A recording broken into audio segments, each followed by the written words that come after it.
go to the Smithsonian, there's an exhibit about Mr. Rogers' sweater. Mr. Rogers' freaking sweater. And then my lab coat. Like, whoa.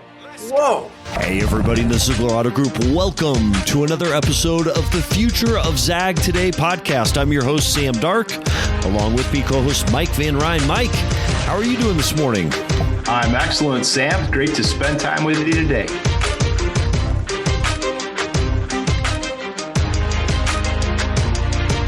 Welcome to Memorial Day and the last couple days in May. Today, we honor those who've made the ultimate sacrifice for this country and those freedoms and liberty we enjoy this holiday. I'm reminded of a quote from JFK, quote, "As we express our gratitude, we must never forget that the highest appreciation is not to utter the words, but to live by them." So how does Team Zeigler on this day live by those words of thanks to those who've sacrificed so much over our nation's history? Well, many of us will gather as friends, family, and as teams to celebrate the day with barbecues, picnics, or some other warm weather gathering. And a large number of us today are working, selling and servicing vehicles. Did you know that auto sales are a leading indicator of economic health in the U.S. economy? We are able to sell and service cars successfully because of those who gave their lives so long ago. And the health of the U.S. economy depends a lot on how well we do our jobs for our families, for our teams, and yes, even for our country. So in a small but important way, your work today, Team Zeigler, honors those who made this day possible. And for that, we say thank you and good selling today and tomorrow as we close out May with a strong couple of days. So we've got a special episode for you today. Mike Van Ryn brings us a couple more top techs and service advisor interviews. But first, we go to a very special interview with Bill Nye, yes, the science guy. Let's go there now.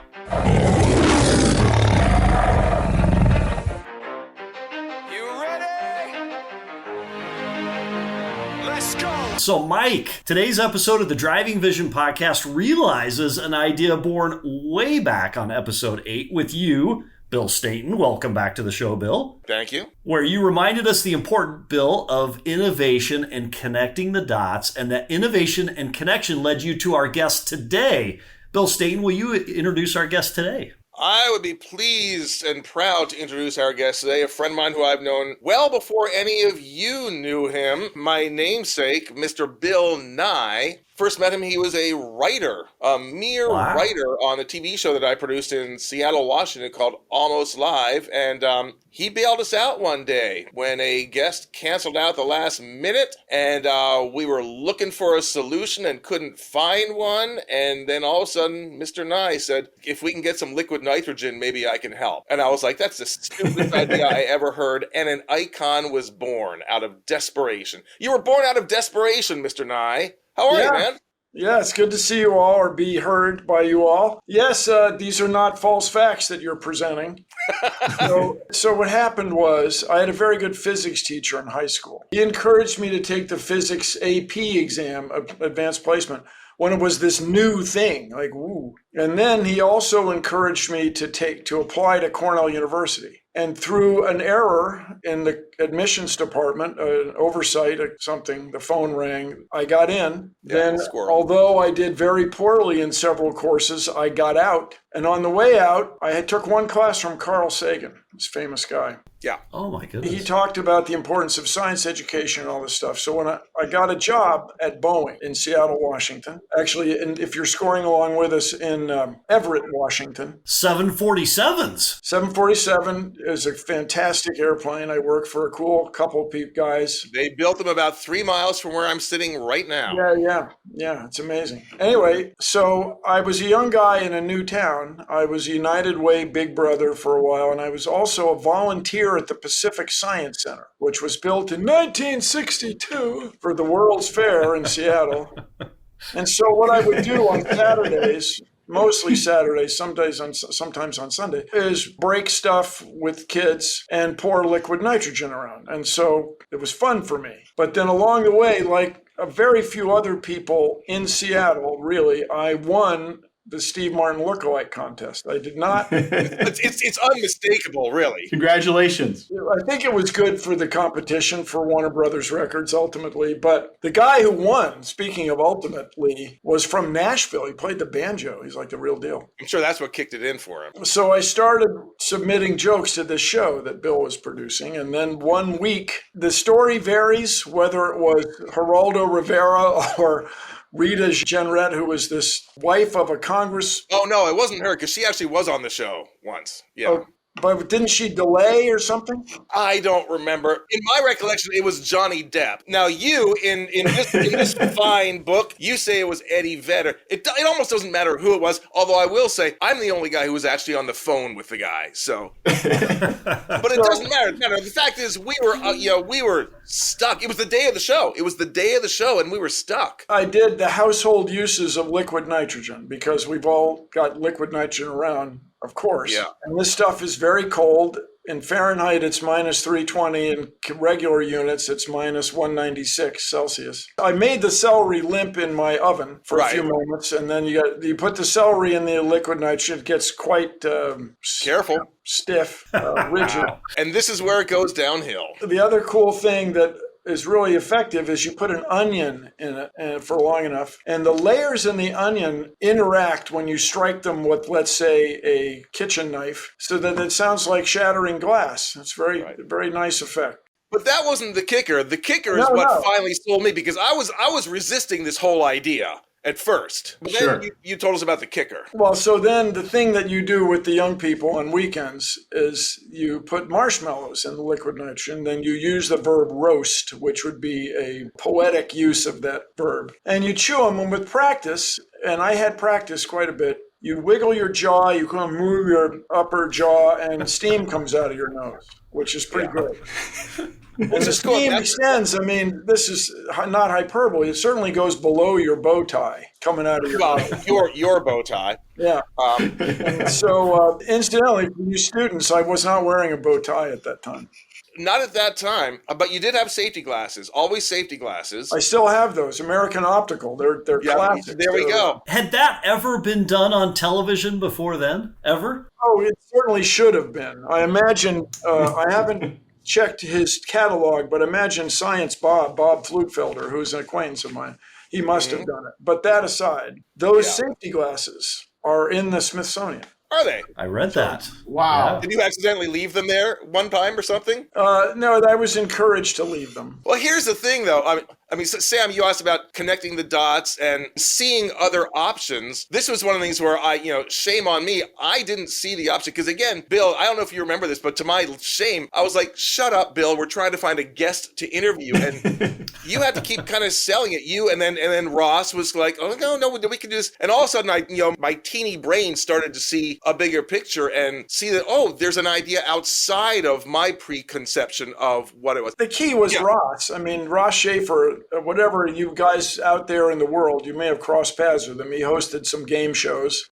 You may have hired him to speak at your corporate event. If you want 6 seconds and a punchline, Ross Schaefer can write jokes, or punchword. Ross Schaefer can write jokes, man. He can write jokes. He is really good. You've got a master class. Yes. As does Steve Martin, your lookalike, have a master class. There was one particular quotation I thought was kind of apropos that you said, when the unexpected happens, that's an opportunity for learning, which I love, because the whole thing is like when our guest canceled on us, that was something unexpected, and it took me a while to figure out that it was an opportunity for learning, but it was all of a sudden, basically what you mean is it just presents other options if you're open to those options, and you were that option, and an icon was born. Yeah, so Ross, just under his breath, you could be Bill Nye, the science guy or something. Then he closes the briefcase and goes running out of the room. He was also the host of the most popular evening drive radio show in Seattle at that time. Yeah, he was quite a Seattle. What a pain that was, too, because we had to get all his shooting done in the morning, because then he had to go to KJR. So that station, everybody, that station is so old. How old is it? It's so old. I was going to say that. How old is it? Only got 3 call letters.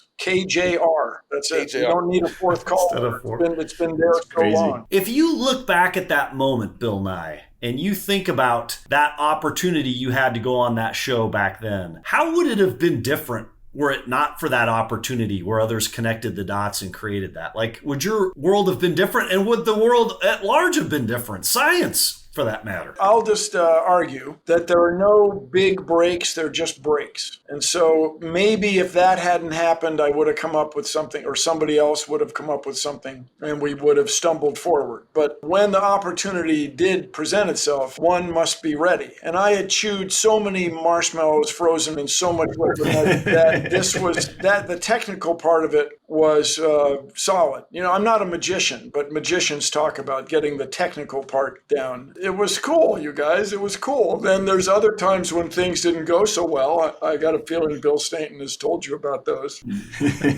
We were working on such a low budget this time. Like, I wanted to buy an oil drum, a used oil drum for $30. $30 in 1989 dollars. You know, Yeah. oh my goodness, that's like $90. And then Bill Stainton lit me up one day because I was spending all this money on props, because I became a mechanical engineer because I like objects. My friends completely jokingly, call me Bill Nye, shiny object man. And so I like objects. So we had what comedians derisively refer to as prop bits. Right. We had a lot of prop bits, and I often was charged with making the props. And I developed a very good relationship with this carpenter who worked in the building. And this is the old days, you guys. So Seattle is the 13th television market, but it's still a pretty big market. Yeah. When there are only 3 television stations and sort of maybe 2 UHF stations, a public broadcasting and a independent, maybe sort of, for those people who happen to have the antenna. Anyway, in those days, the building had 2 full-time carpenters that would build sets and paint things and get stuff done. And so I had a very good relationship with this guy, Bob DeShano, and Larry, his buddies. Larry, that's Larry. And so I was making stuff all the time, and more than once Bill Stainton said, well, "You're spending all this money."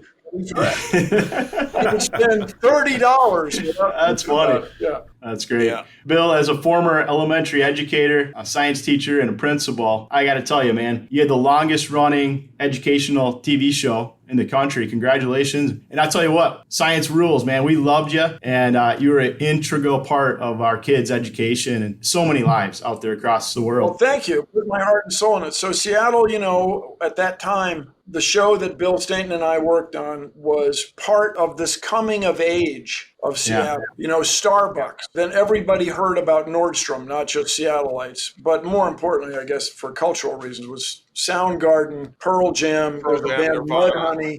Yeah. All these bands. And the host of the show after Ross, John Keister, knows all these guys. He knows them all personally. And the Seattle Mariners beat the New York Yankees in a playoff. And Seattle was coming of age, and this show was, the Science Guy show was part of it, as Almost Live was. And you guys all know, well, maybe you never saw it. You all know Joel McHale. He came from this show, for example. He was my intern. Yeah. What I'm driving at is we were able to hire a bunch of young people who were just go-getters. And Joel McHale would be one of them. I mean, just people that just wanted to do something cool. And so Almost Live won how many local Emmys, Bill Stainton? Over 100 collectively. Over 100. And I'm still very, very proud of my first so-called local Emmy, which was about liquid nitrogen. Was that your first Emmy? I didn't know that. Yeah. Oh, it's like, what am I doing here? Yeah. Oh, wow. cool. What do I wear? Oh my God. I would have thought maybe it would have been for, I don't know, Bill Nye is William Shatner or something like that. That was much later, of course. That was an amazing bit. That was a good bit. Bill, what was one of your most memorable episodes that you shot for the kids?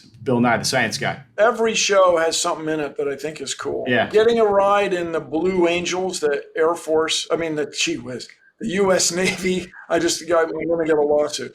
The U.S. Navy flight, that was really cool. We did 6 different bits in those 41 minutes. That was cool. Wow. But equally cool was having a classroom globe with little solar panels on it. And when you tipped the northern hemisphere toward the bright light, the motor in the northern hemisphere would spin faster. And then when you tipped the southern hemisphere then the northern hemisphere would slow down and the southern hemisphere would speed up.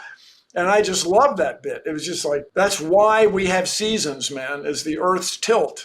Yeah. That's really neat. I got to tell you, my personal favorite was Simple Machines with catapults. And our classroom, we made Simple Machines, and we had a contest on which ones could launch the farthest. So I'm all for deciding there are 3 types of simple machines, the wheel and axle, but just that what you're able to do is have a relationship between force and distance. That's what I want people to get out of that show. You make a longer lever, you move it a longer distance to produce more force on the other end. Back to you, Bill Stainton. Well, there's 2 things about your show that I want to point out. First of all, I still get residual checks because I was on your show a few times. It's now down to 8 cents a year. 8 cents a year. Which, by the way, Bill Nye has put me into a higher tax bracket. So, you and I need to talk about Are we on video? Yes. We are. Yes. We are. Oh, wow. Even you?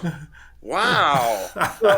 This is from the show numbers. It's a residual for 1 penny. You see, kid? 1 penny. Mike, I don't know if you know this either, but Bill Nye, I love this because when you started Bill Nye the Science Guy show, the big time, your goal for the show, your stated goal, and it was up on a piece of paper, was to change the world. I mean, that's amazing. I mean, that's for like this guy just out of this local Seattle comedy show who gets a contract. Okay, let's do this show. And what's the first thing, what do we want to do with it? Some people say, last 2 years or whatever. Bill Nye's goal was to change the world. And I would argue, and I have argued, that you did just that. Well, we'll see if the people who watch the show go on to, create fusion on the Earth, manageable fusion, new types of crops that are drought tolerant, carbon removal from the atmosphere. If we can do all that, then we can take a meeting. So if you're a listener or viewer out there, let's get this done, people. Of those who've listened to your show, how would you finish the rest of that sentence? You want to change the world by. What is your vision for how that happens? 3 things. The biggest idea is to raise the standard of living of women and girls. When you raise the standard of living of women and girls, everybody is happier and healthier. And then to do that, I claim we need 3 things. Clean water for everybody in the world, renewable and reliable electricity for everybody in the world, and then access to the internet, or whatever the young people call the internet in the coming decades. So let's call it global electronic information, because with global electronic information, you can provide education to everybody in the world. And now we're all living at a time where satellites are going to provide the internet service to people all over the globe. Elon Musk in Ukraine, right? Yeah. The Mount St. Helens Institute, I'm still on the board. This is something else that happened while I lived in Seattle. Was Mount St. Helens exploded May 18th, 1980. The anniversary's coming up. You got to stop blaming yourself for that, Bill. Yeah. We're going to get our internet at the new Coldwater Creek Visitor Center from outer space. Why do we spend money in space? Because it affects everyone in the world for the better. Absolutely. Who are some of the people that are driving your vision best, would you say, Bill Nye, today? Driving my vision. Yeah. Everybody who teaches science, teaches science at all levels. And the United States is still doing very well at the very high tier. People graduated from Massachusetts Institute of Technology or Caltech or Cornell, or the guy who won the World Food Prize graduated from the University of Illinois. He's a state school graduate. We're doing very well at that high level, but the intermediate level, we're not doing so well. And it's because this old thing that we've done by accident, everybody, and that is we've tied school districts funding to property taxes. So richer school districts have better schools and the students do better. Poorer districts have worse schools and don't do as well. And while that would be common sense, and if you were a top-down autocrat who was not mean-spirited and weird, you could make that change. But if you are living the way we've lived in the U.S. for 2 centuries, So while we were sitting here, you guys, I printed a copy of the document that Bill referred to. Oh. Here's a copy of the rules of the road. Can you see the top? Change the world. Yeah. Change the world. And so this document, that is incredible. This document is so old. How old is it, Bill? So old. If you look at the revision dates, they all have the year in just 2 digits. Because back in the 1990s, no one thought the year 2000 was ever going to happen. It was like, right. There's no such thing.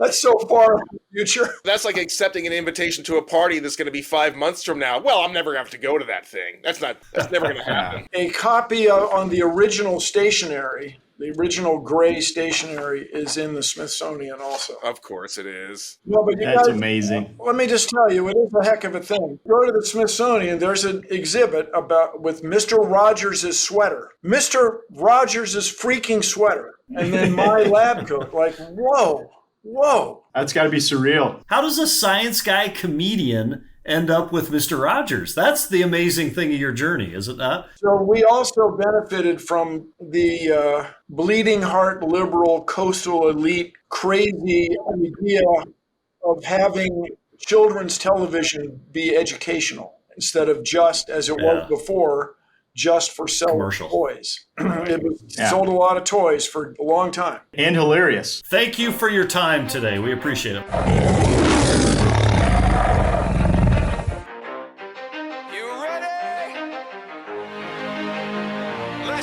Hey, Team Ziggler. Mike Van Ryn here. I'm in Granville, Michigan at our Chrysler store.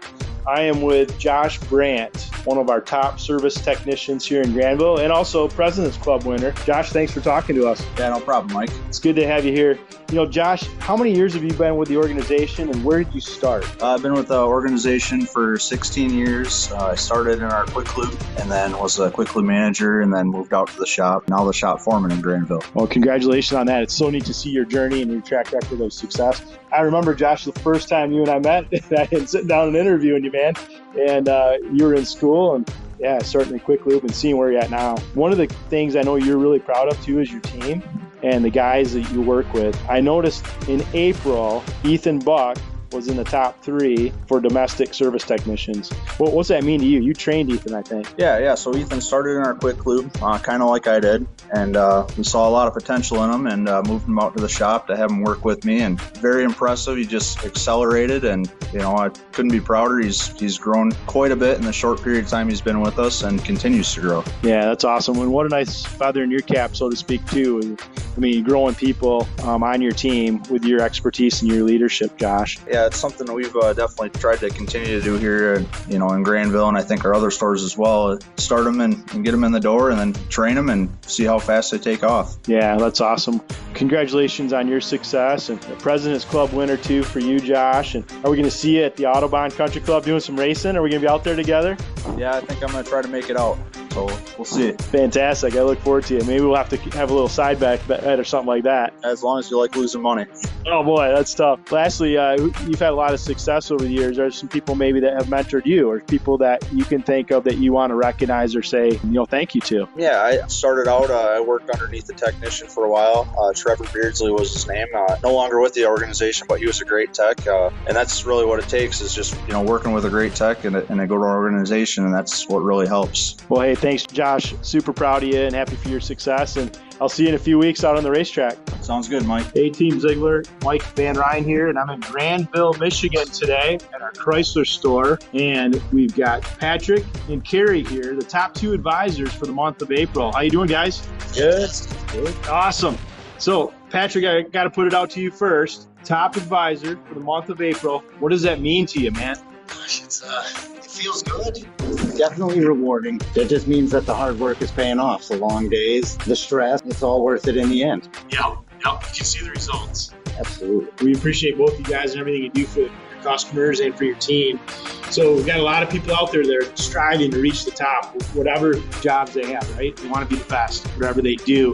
What advice would you give somebody that's wanting to become just a little bit better? I think I always say you gotta have the drive and be willing to put in the time. None of this comes easy. None of it comes, as a breeze. So be prepared to commit to it. If it's something you commit to, you make this whatever you want it to be. Absolutely. Good advice, Patrick. Hey, Team Ziggler. Mike Van Ryn here, and I'm in Granville, Michigan.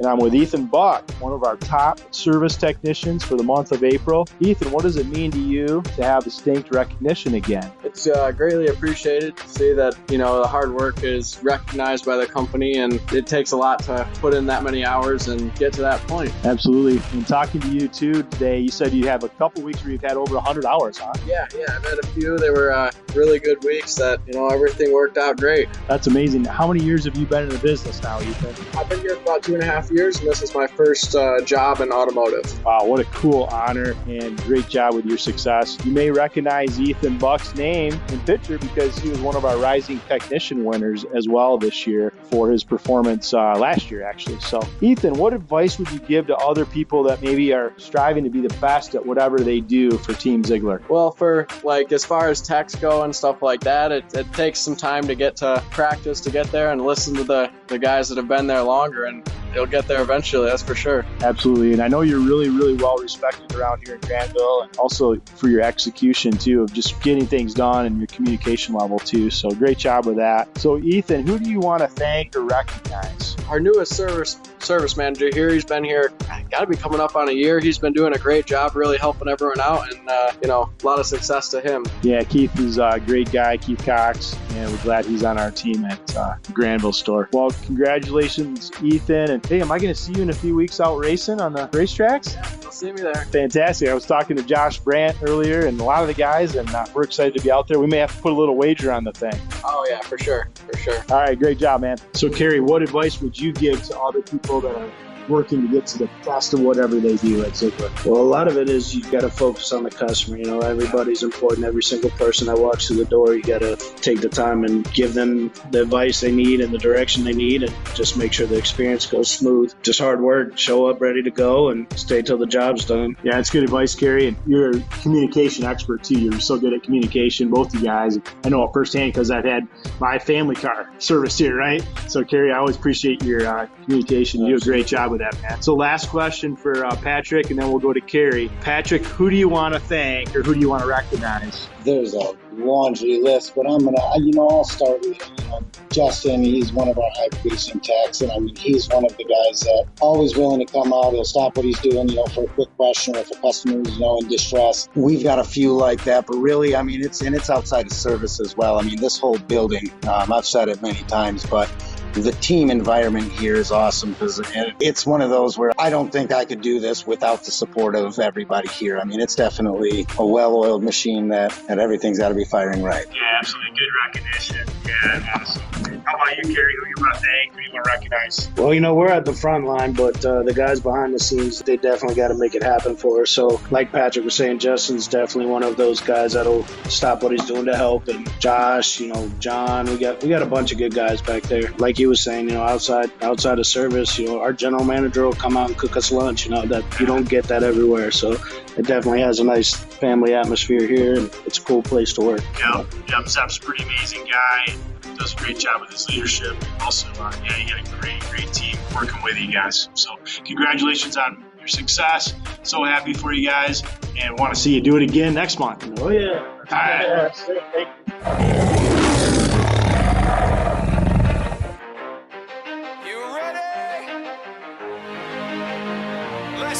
A special thanks to Bill Stainton, Bill Nye, and Mike Van Ryn for contributing to the special Memorial Day episode. Until next week, remember, you are the future of Zag today.